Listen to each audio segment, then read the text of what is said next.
Hello friends, so I have decided to try to work on this little strip here. It's a little project and I have about an hour before I run out of daylight here, and I thought I might as well work on this.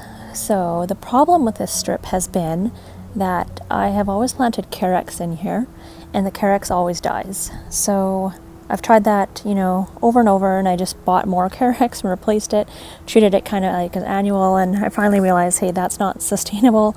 I'm going to find the right plant for this little strip. This strip does get very, very wet, so I think that was part of the problem. So what I'm going to do is kind of just expand it a little bit, bump it out slightly, and then I'm going to pop in this Pulmonaria, which is called Shrimp on the Barbie. That is a pink flowering Pulmonaria. And Pulmonaria, I've noticed, has done really well in my yard, and I think it can handle the wetness from this area. And I also have a astilbe that I bought, and astilbe also does really well in my area. I'm thinking of putting that in the center. And good thing is I got these on clearance. So the Shrimp on the Barbie lungwort, or Pulmonaria, you can see here it has pink flowers, and it was $3 on clearance, and I got 2 of them.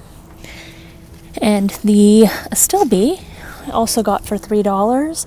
It's Visions in Pink. It's a soft pink color, and I have found that the Vision series of astilbe I prefer them the better than the other series, just because I find them to have much stronger flower stalks as opposed to kind of arching, graceful flower stalks. So I'll give you an example. I actually have some side by side here. So this is the Vision series, and you can see it's shorter, stockier, and more solid. And then this one is not a Vision series, and it's much more, ethereal, more loosey-goosey.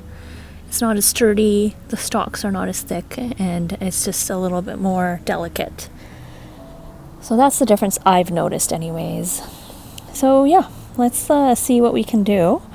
So the trench has already been dug for me for the most part. So I'm just gonna try to pull back this plastic edging to prevent the grass from growing in, and then we'll see how it goes with the dirt, if we can just even out the soil and then maybe have enough space to mulch on top. All right, here we are. I've gotten the soil kind of evened out a little bit, and I've put the 3 plants in place. I'm gonna have to remove some of the plants existing in there. I've got some self-seeded penstemon I'll have to dig out and kind of move around, and then I think I can go ahead and put these in the ground. Had to do some weeding here, but the soil's looking really good. I think this is like kind of a damp location that gets part sun, but Pulmonaria seem to like that condition, so I think that'll work. So let's go to the next step here. All right, before I put this one into the ground, I just wanted to show you how root bound it was. So the other one wasn't quite as bad, so I did tease the roots. So you can see here is the astilbe. I've got it in the ground, kind of midpoint. I use this concrete slab here kind of as a guide and put it as in the middle, as close as I could anyways. And there's the first Pulmonaria I put in at that end. That one is a little bit weaker, so I put it there because that area gets more sun. So I figure it probably has a better chance of beefing up in that location. So that one was a little bit root bound. I did tease it out a little bit and got that in there. And this is the Carex that I had pulled out. So you can see it's pretty much a goner, dead, didn't survive. So right plant, right place. I'm hoping this one is the right choice. And then of course this Pulmonaria, it is pretty healthy in terms of it has lots of leaves. Some of the leaves are yellowing, but you can see why, sorry for the shaking there, it really needed to get out of this pot. Like, I think it's just crying out to escape.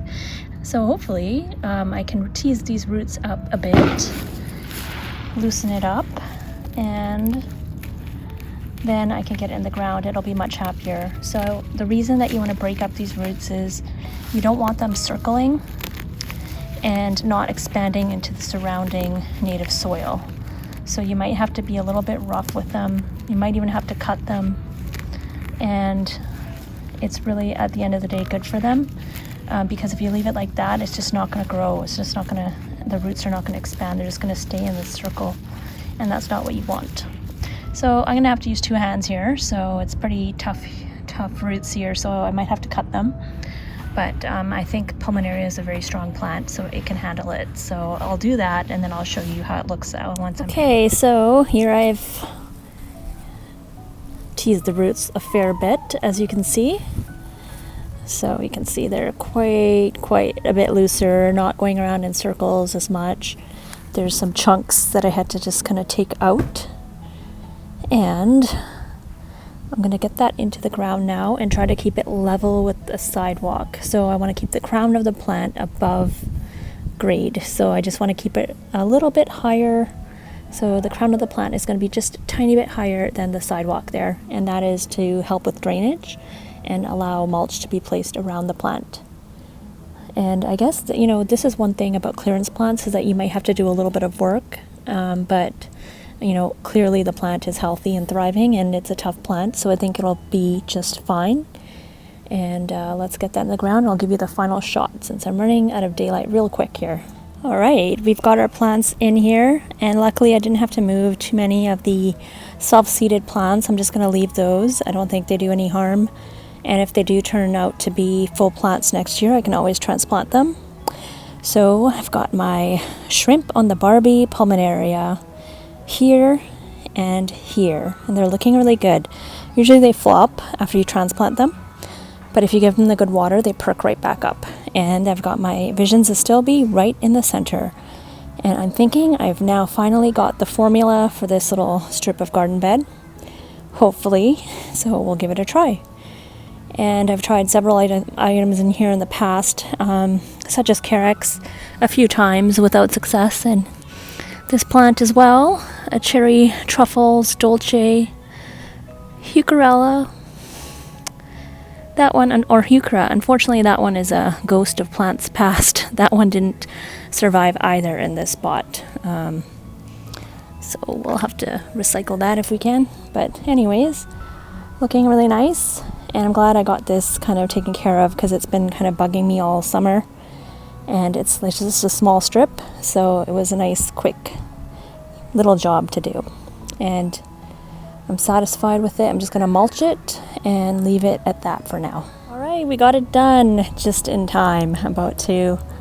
It's looking pretty foreboding, and it's about to get dark, but here we go. So it looks nice and tucked in with the compost.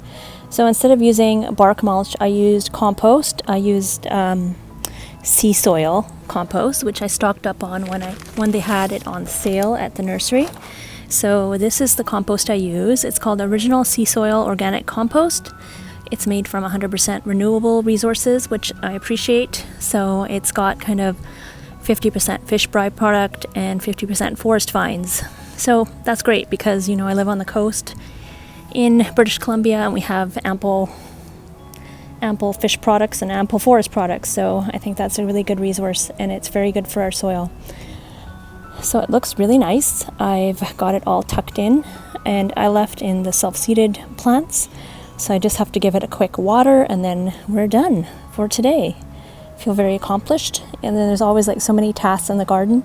When you do just little tasks one by one, a little at a time, it feels so great. And even though it took me all summer to get around to doing this, at least I got it done. So for next year, it'll look good. And I'd like to hear from you guys in the comments what you think about these 3 plants, because I love them. I love the blooms that come in early spring from Pulmonaria.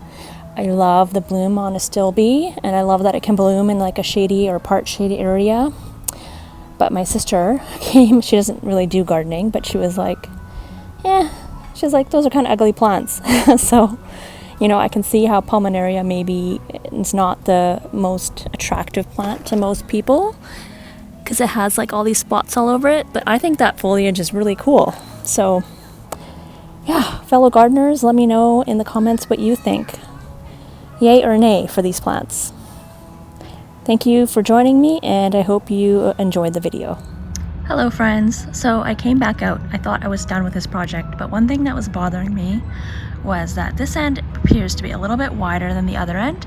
So I'm back out here with my measuring tape and I'm just going to measure it to make sure I've got a perfectly straight line, because I tend to eyeball it, and because I can see this so clearly from the balcony above, I want it to be exactly right so it doesn't bug me. So I'm going to stick the measuring tape, I got my marking tape, and I'm just going to make sure it's totally straight. Okay guys, so what I did is I got my tape measure out and I measured the widest point, which was this end, and it was about 17 inches. So I took my marking paint and kind of just plotted 17-inch points kind of throughout. And what I did is I used my marking paint, which is a marking paint you can get that sprays upside down, and I just picked it up at Walmart. You can get it at Home Depot. It's very handy to have, and I'm just going to cut out that straight line and going to just take out that sod. And here is a picture of the marking paint. Inverted marking paint is what it's called, and it leaves a bright line, and you don't have to worry about making mistakes because the grass will grow out and you can cut it and it will be gone. All right, just to show you guys how I took out this little strip of grass is I used this half moon edger. So this half moon edger is very handy. It has kind of a sharp blade. You can put your foot down on this part and it'll go right into the soil, into the sod, and then you can just cut it into pieces, smaller pieces like this. So then you can just pull up this one little piece at a time. So usually I cut it into little slices pretty much, and then you can pull it up. And it's best to do this when your grass or sod is damp. It's easier to get this to go in. If your soil is rock hard or dry, then it's going to be much more difficult. So I'm out here early morning when the dew has made everything nice and damp, and that is making my job here much easier. And I can also wanted to show you a sure sign of fall. Look at these spider webs. Oh my gosh, like I am not a fan of spiders. To see these, look at that. It's like Halloween decorations.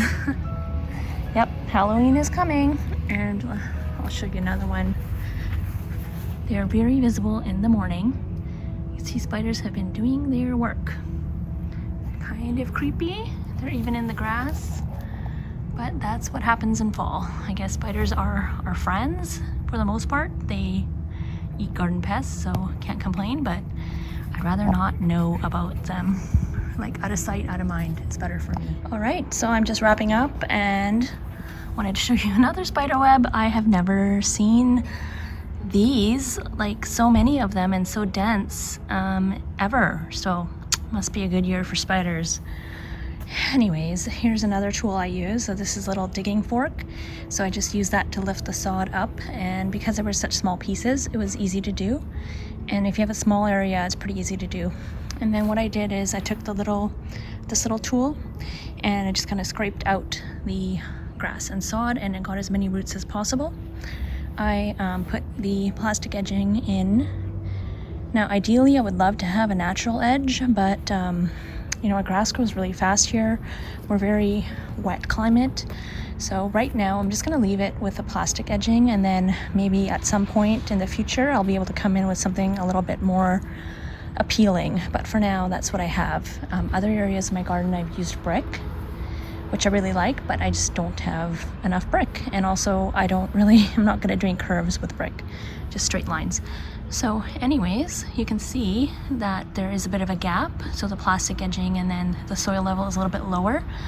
I did that on purpose because I want to leave that little bit of a dip. So when I put mulch in here, then that mulch will kind of not fall out of that little trench, and it will be easy to get the trimmer along the edge here and the mower.